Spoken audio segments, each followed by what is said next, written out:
Well, we are thrilled to have Ron Greer here with us today, and his bio is up here on the screen. He's the director of counseling at the Peachtree Road United Methodist Church, 40 years worth. And he's an author, a speaker. He's got 5 books out.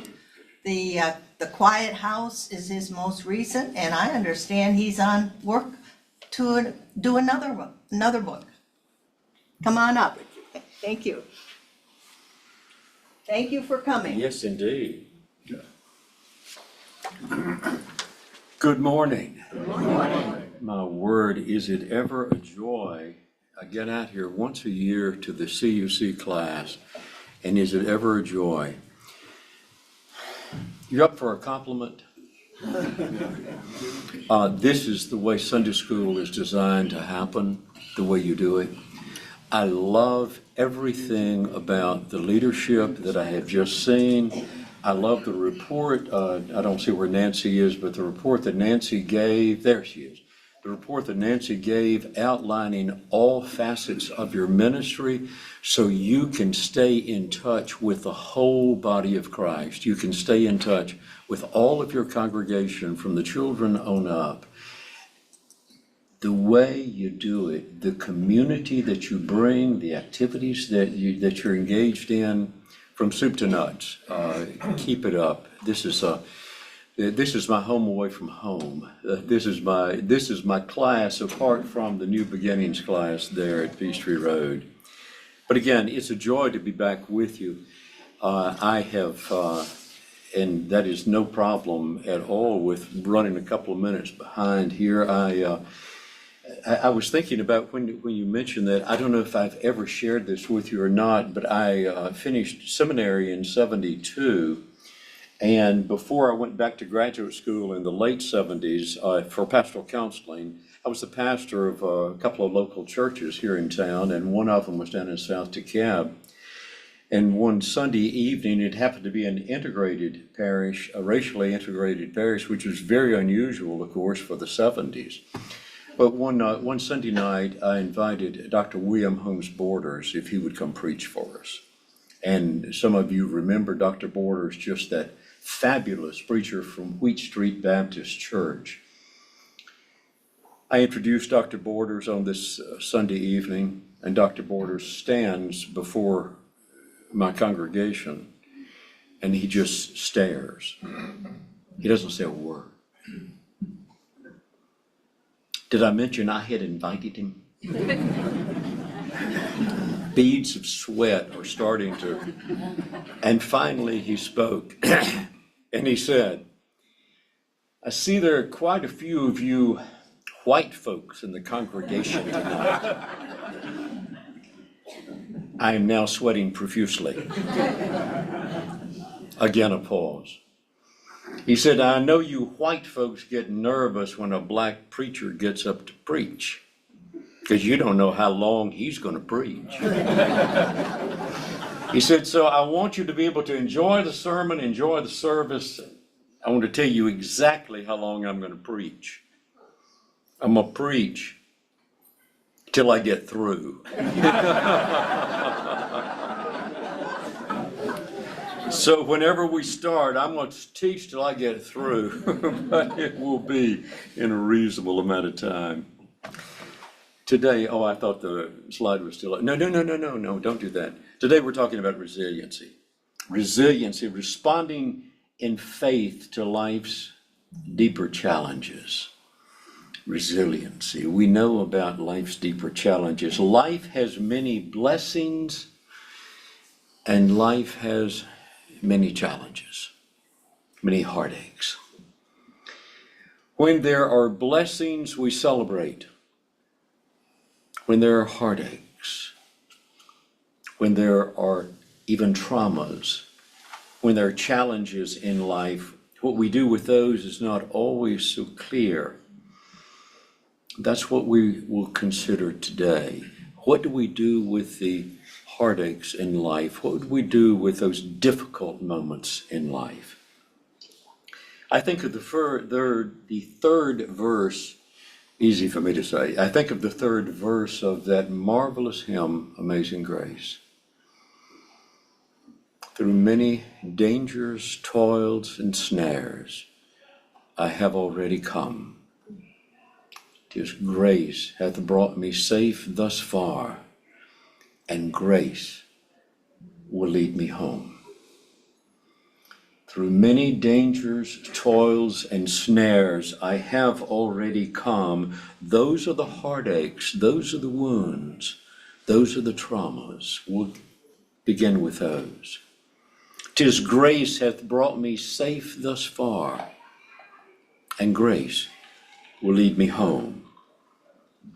To arrive back home, to a place of healing, of wholeness, of fulfillment, it is by way of grace, a grace we call resiliency.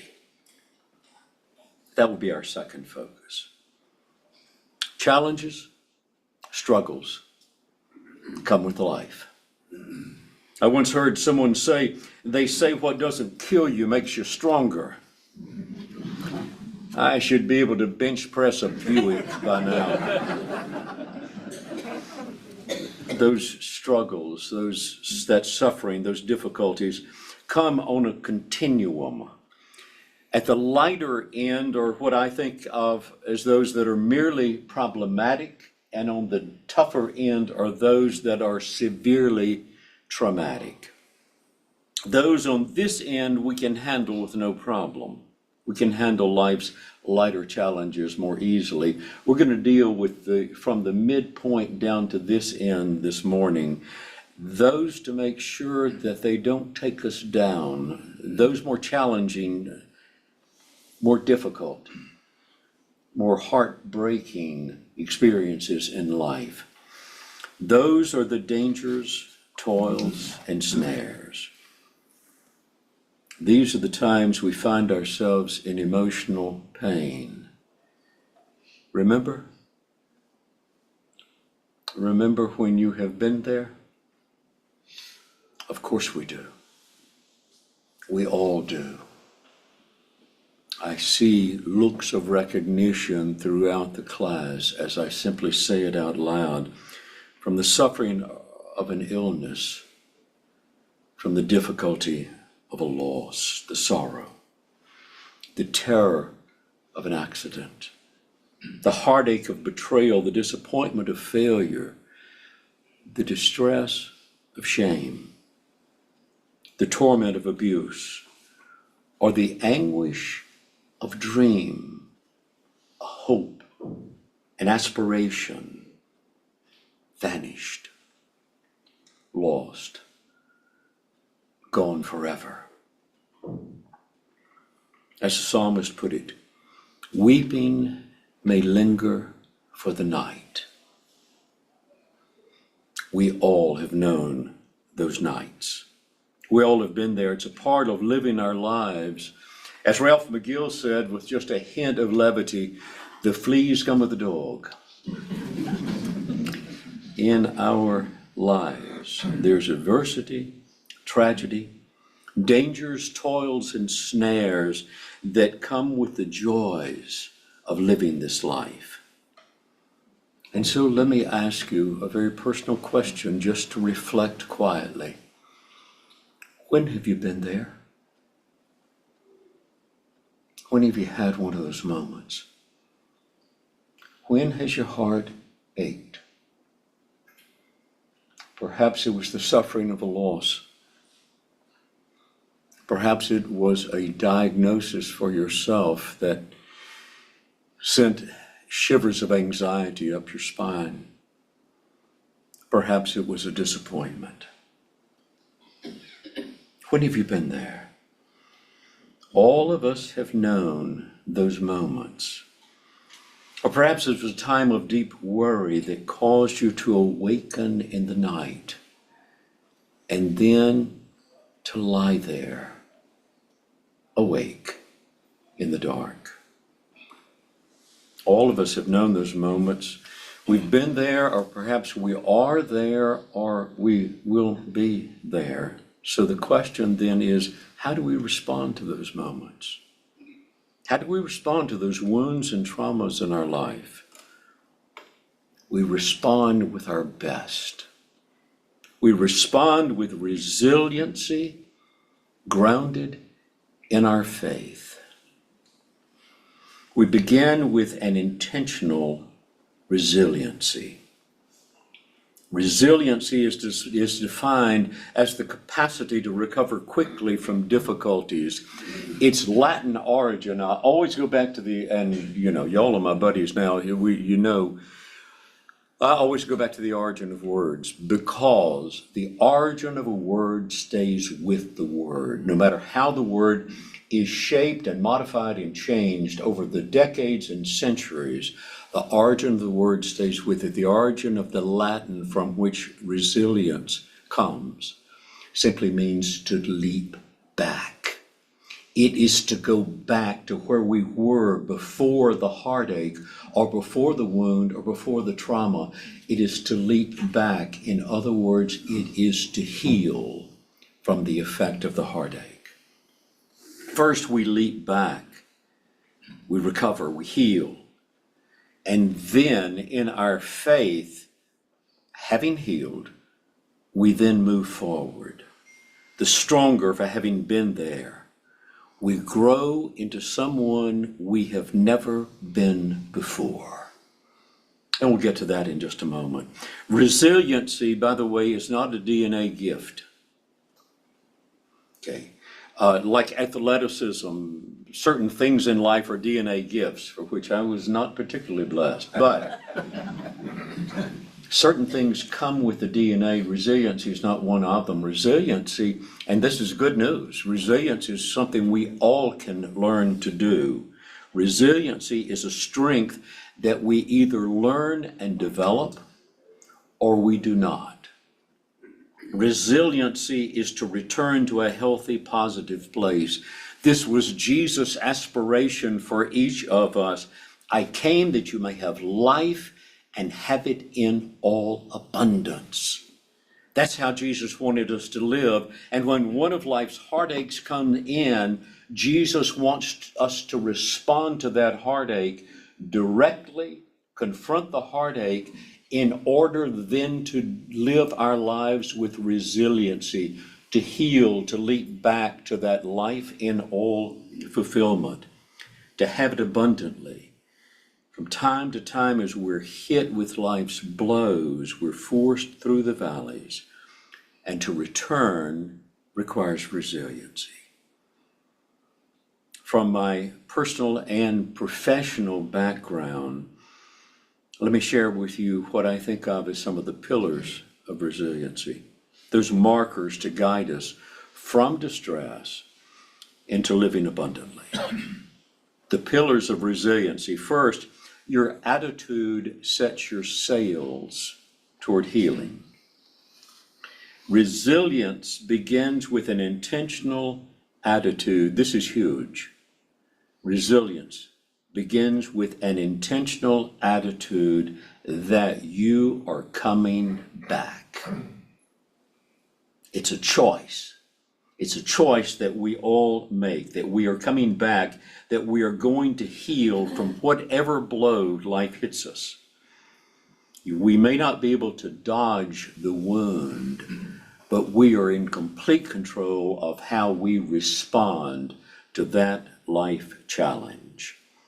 Robert Louis Stevenson said it so well. He said, life is not a matter of being dealt good cards, but of playing a poor hand well. It's all in our attitude. Are we going to play that hand well, or are we going to meander and let life take its own course? No, we're going to be in charge of it. It has to do with our attitude. Whatever challenge, let your attitude be the voice of resiliency, that you will bring your best to that challenge. When I probably have quoted, when we've talked about grief before, I've probably quoted my precious wife, Karen, who said it so beautifully. As some of you know, Karen and I, over 40 years ago, we lost a son. He was killed in a traffic accident. And about a month after Eric died, Karen, this grieving mother, said, and I quote, "We're going to make it through this, and we are going to be happy, and we are going to enjoy our lives again. Because if we don't, then Eric will not have been the only one who died." I have just, or rather Karen has just defined resiliency. We're coming back, is what Karen was saying. Whatever your distress, let your attitude be that you are coming back. Our attitude sets our sails. Resiliency says we're not here to survive, we're here to thrive. As simple as it sounds, and forgive the trite metaphor, but it just so applies. The garden we water is the garden we grow.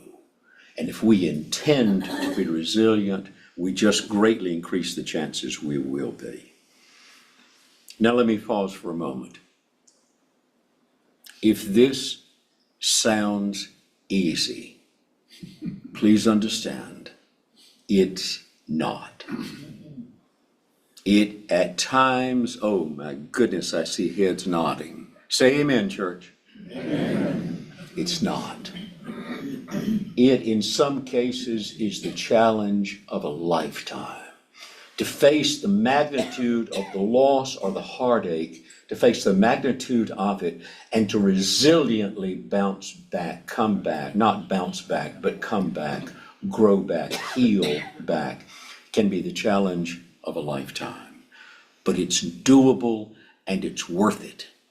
And that's what we commit ourselves. That's the attitude to which we commit ourselves.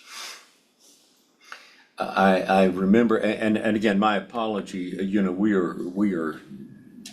we're buddies from way back, and so I have taught your class a number of times, and forgive me if I repeat. I hope the story, any of my stories, as we say in the South, if I repeat myself, I hope they're worth repeating. But I remember Karen died almost 5 years ago. And I remember walking through the kitchen weeks, maybe months after Karen died. And this had not registered to me until that moment. But I'm walking through the kitchen, and over on the shelf is a little plaque Karen gave me years and years ago. It said, "You are my happily ever after." And as I was walking through the kitchen, I saw that plaque. And for the first time, and I literally, it stopped me in my tracks. I literally stopped and I stood there and I stared at that quote, "You are my happily ever after." And I asked myself the question, how am I going to be happy now that my happily ever after has died? And I stood there for the longest time, staring and wondering. And then I stood up tall again, and I said to myself, well, I'm about to find out.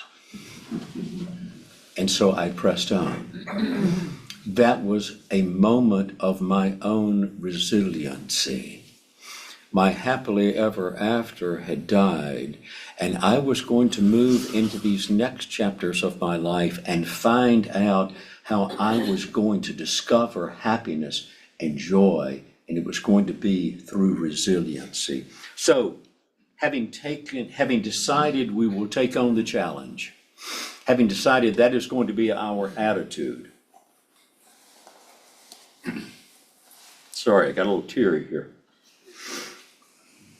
Having decided that's going to be our attitude, then we take it on with a game plan. With a wise, informed, intentional path back to health. Resiliency begins with the attitude, an intentional attitude that you are going to come back from your heartache. And then with an informed path, with a game plan, a strategy of how you're going to get there.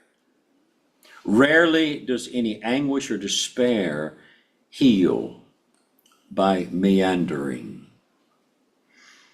No, that leaves it to luck, and we want better than that. We want a path, we want a plan, we need to be educated. Again, our circumstances may be out of our control, but how we respond to them is very much within our control. Now, as I began my mourning, both from the loss of my son and the loss of my wife, I had a distinct advantage. This is what I do professionally. I'm a pastoral counselor. I still have got to, as we say, put on my big boy breeches.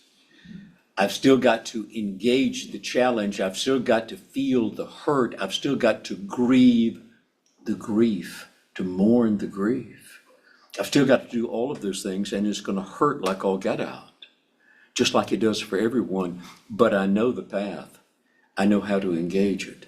And that's what I want for each of us, is to know our path. Whatever the heartache, whatever the challenge, do your due diligence to find the game plan, to find the path. How do I heal from this challenge? Now, the challenge of grief is going to be one path. The challenge to get out of a depression that's not related to grief is going to be another path. The challenge dealing with another type of trauma will be yet a third path. The challenge in dealing with feeling overly anxious in life is going to be another path. And then we could keep going with the different life challenges. Those are going to be different paths.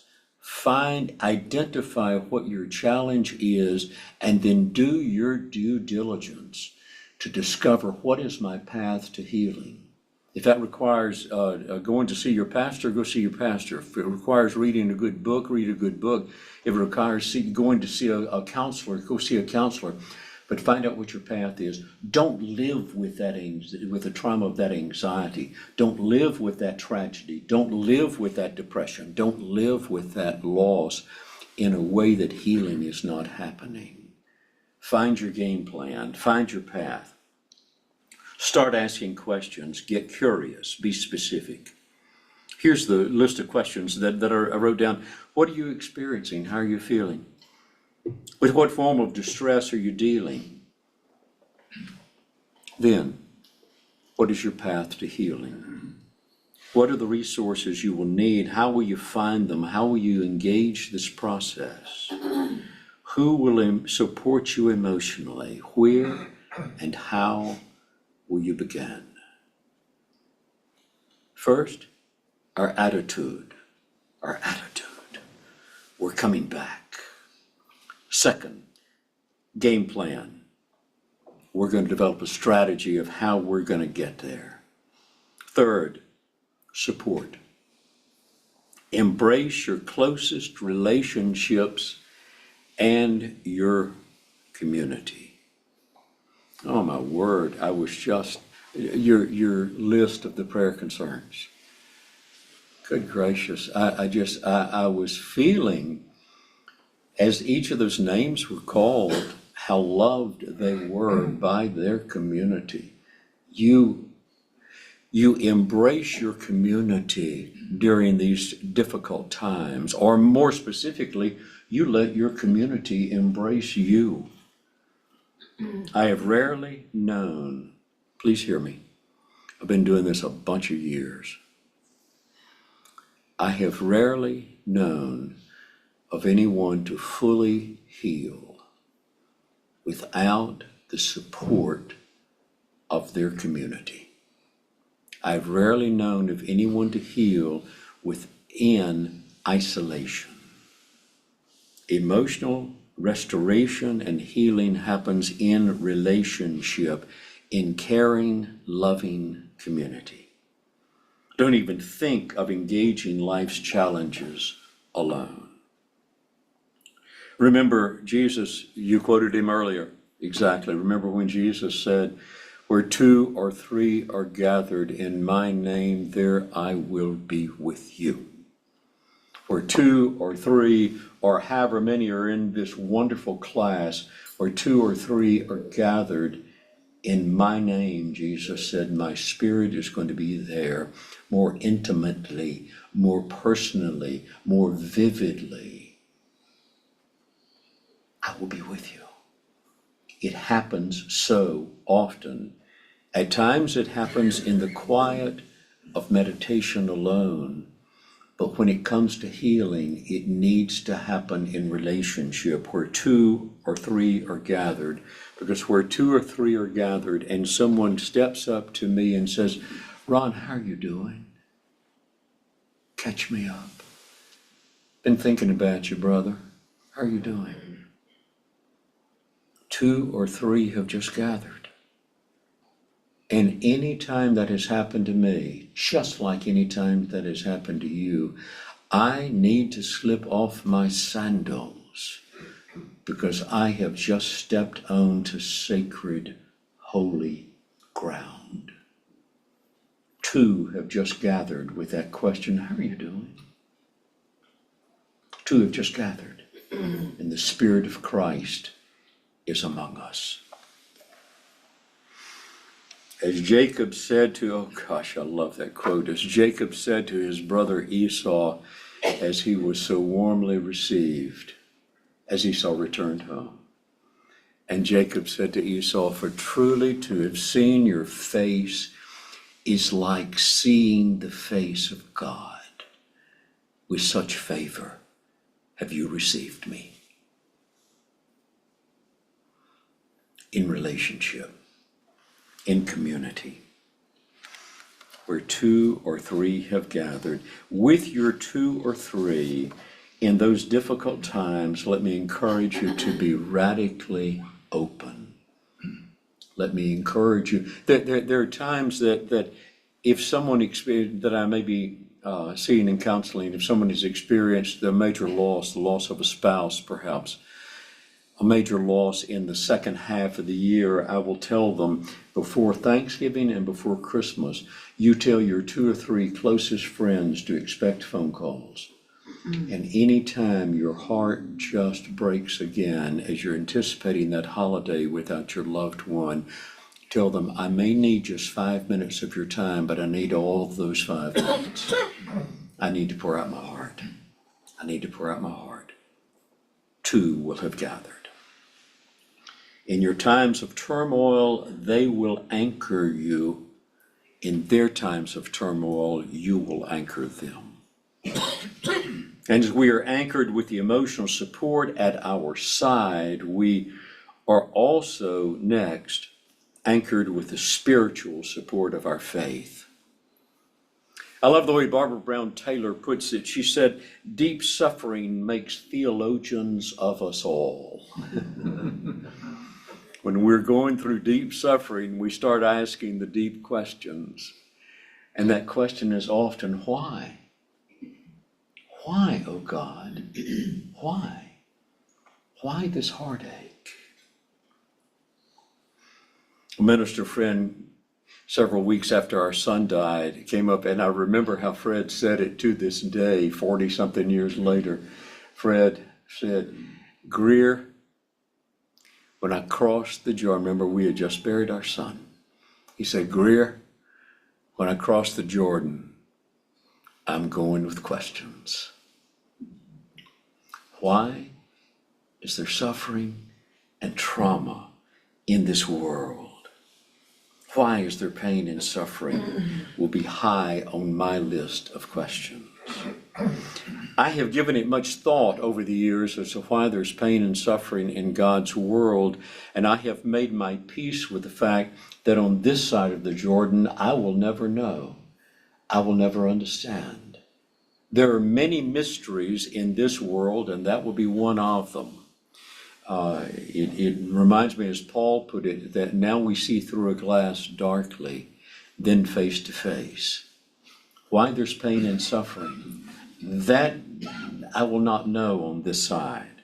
But what I do know, and my word is that ever at the heart of my resiliency, is that There is pain and suffering, and God goes with me every step of the way. I don't need to know why there's pain and suffering. I do need to know that God is with me every step of the way through each of these heartaches that you and I experience in my life. In the midst of the turbulent waters that I have known, I have felt anchored in the clarity that I was grounded by something greater than myself, something supportive and profoundly gracious. Again, Barbara's Barbara's statement, deep suffering makes theologians of us all. Another of my questions that it prompts is, are you with me in this, O Lord? Jesus was crystal clear about this. God's love never leaves us. God's love is with us every step of the way. His Spirit is empathetically with us. It's interesting that the very last words in Matthew's Gospel, in the 28th verse, the very last words are the last recorded words of the resurrected Christ. And they are, and lo, I am with you always, even to the end of the age. Is God with us in our heartaches? Only every step of the way. His Spirit never leaves. If you want one visual of God's support to take with you, remember that time that Jesus was going to see Mary and Martha. They thought their brother had died. And Jesus, if you want a visual, look at the eyes and the cheeks of Jesus, what's in his eyes and what's on his cheeks. As Jesus stepped into their home, his eyes were filled with tears, and they began rolling down his cheeks out of empathy for his friends Mary and Martha. That's where God is with us with each of life's struggles. He is empathetically, tenderly with us, supporting us every step of the way. And finally, later on, look for the growth beyond the heartache. Let me see what time. Oh, that's great. What time do I need to wrap up? Quarter till. Quarter till? Okay, chop chop. That's right, we got clapping to do. Exactly. I love that. I just think that is fabulous as the fifth graders come by to applaud them. That's wonderful. Okay, come on, pick it up here, Ron. Finally, again, what we're talking about are the pillars of resiliency, and the last one is look for the growth that lies beyond the heartache. With resiliency, we come back. But how do we come back? We may well come back the stronger for having been there. I came across years ago the story of Neil Selinger. Neil was a very successful New York attorney. He retired early, and he spent his life volunteering. He tutored at the local high school. He volunteered for Habitat for Humanity, for a food kitchen. He did some wonderful things. And he started attending classes at the Writing Institute at Sarah Lawrence College. Shortly after that, he was tragically diagnosed with ALS. And his writing instructor at Sarah Lawrence said that she began to notice, about that time, she began to notice a difference in his writing. She said, as his physical abilities declined, he began writing out of a deeper sense of self. When he was significantly along his journey with ALS, which happens pretty rapidly, these are Neil Selinger's words that he wrote. As my muscles weakened, my writing became stronger. I love this one. As slowly I lost my speech, I gained my voice. As I diminished, I grew. As I lost so much, I finally began to discover myself. Out of our heartaches, we can become the stronger for having been there. We all love to live in the light. We all love the laughter and the joy of this world.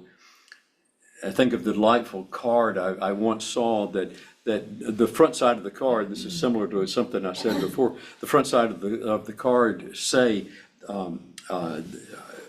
dear, is as if it's addressed, dear, whatever doesn't kill you makes you stronger. Was the outside of the card. You open the card, I'm strong enough, thank you. We love the light. But it's usually in the darkness that we develop and mature and grow and strengthen and deepen. My most meaningful growth has come out of the darkness and the struggle. Many lights can be seen only in the darkness, only in the darkness. And the metaphor that I always think of is that of the wise men. They followed the star. And by definition, the star could be seen only in the darkness. We're never beyond the reach of God's grace, no matter how dark the night. Remember that 30th Psalm, I quoted the first half of the verse a moment ago. Weeping may linger for the night, the second half, but joy comes with the morning. We all know about PTSD, post-traumatic stress disorder. What is less known is what's called PTG, post-traumatic growth. It's interesting in the studies that have been done, after someone has gone through a single episode trauma in their lives, within 18 months, 80% are back to normal after the trauma. 10% are going through some form of PTSD, and we don't have time today to deal with this, but PTSD or PTSI. PTSD is a disorder, PTSI is simply an injury, but 80% are back to normal, 10% are going through, or continuing to go through the trauma, which leaves another 10%. The other 10% are the PTG.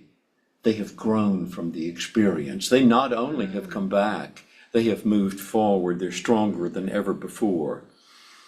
So how do we do this? We reframe the experience from one in which we survived to one from which we will grow. We've all been broken. We've all been through traumas by life's heartaches. But always, always, always remember, sometimes you win. Sometimes you learn. What did you learn that makes you a stronger person? If you had to go down as we each have had to, if you had to go down and draw on the strengths way in the depth of your soul, if you had to draw on the strengths to make it through that challenge, you may well have discovered strength you didn't even know was in there. Capacities to deal with difficulty that you did not know you had, and you came out of it a stronger person. Okay, it's time to wrap up. Every Sunday school class should have a clock on the wall. God bless you. She was a single mother living in abject poverty. She did not know. She technically was sleeping under a roof, but she was virtually homeless. She did not know how she was going to care for herself and her child. Fast forward to 2008. This lady, J.K. Rowling, was giving the commencement address at Harvard University. She referred back to this time, this traumatic time in her earlier life, in her earlier adulthood, she referred back to it with these words. And so, rock bottom became the solid foundation on which I have built the rest of my life. Will we land on rock bottom? I'm afraid so. Will we use it as the solid foundation on which we build the rest of our lives? I hope so. It is always a joy to be with you. Thank you so much for having invited me.